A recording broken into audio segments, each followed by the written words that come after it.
Hey, Peninsula. I don't know about you, but I am never going to think about life or the Christian life the same way again after these days of quarantine. Life, I wear the same 4 t-shirts and the same pair of jeans all the time, so I can not buy so many clothes. But for the Christian life, I hope because I want to remember through these days, the promises of God. That God has been faithful and good, and we can depend and grow as we're waiting for that day where we see the full assurance of those promises. Because sometimes in life, our promises are basically just good intentions, or I'll try to do that, or this and that. But with God, we have secure, firm promises. Let me look at kind of the theology behind it all as we go through this series. Hebrews 6, verse 11 says this, "And we desire that each one of you show the same diligence, so as to realize the full assurance of hope until the end, so that you will not be sluggish, but imitators of those who through faith and patience inherit the promises." It's very easy. Is life a little sluggish? Is it just hard to keep going sometimes these days? Of course it is.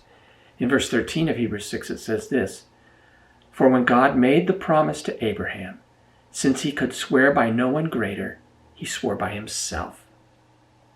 He made a covenant. There's 2 kinds in the Bible. Conditional, Exodus 19 through 24, you do this and I'll bless you. And unconditional, Genesis 15 as an example where God made his covenant with Abraham. Now, a covenant comes from the word to cut, to make a cut. And so what they would do to seal a contract is they would take an animal, a lamb, they would cut it long ways, split it apart, separate the pieces, and then walk in between. Basically, they were saying, I'm giving my word. You can do this to me if I don't keep my word. And so in Genesis 15, when God makes this promise with Abraham, it says this, Genesis 15:17, "It came about when the sun had set that it was very dark, and behold, there appeared a smoking oven and a flaming torch which passed between the 2 pieces.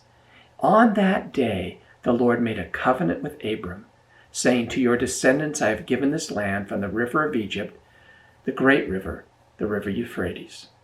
So God did it all himself. He just said, I'm going to do this. You don't walk between here, Abram. I'll do the walking. I'm making the commitment. And so we have a God who cannot lie. It's impossible. Hebrews 6. He's not fickle. There's no way he can change his mind. And he doesn't forget. Heaven and earth can pass away, but his word is not going to pass away.